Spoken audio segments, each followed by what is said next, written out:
Hey, Tech Guide Ninjas here. Hope you're having a good day today. So today we're looking at how to enable instructions in Google Gemini. So instructions are like your custom preferences that you want Gemini to remember across your future chats.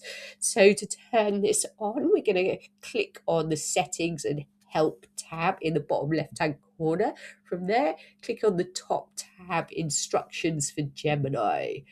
So at the top, you can see it says instructions for Gemini. So this is where you can share info about your life and preferences to get more helpful responses. So you want to make sure that's toggled on, and then you can add in your custom preferences. If you need examples, you can click on show examples.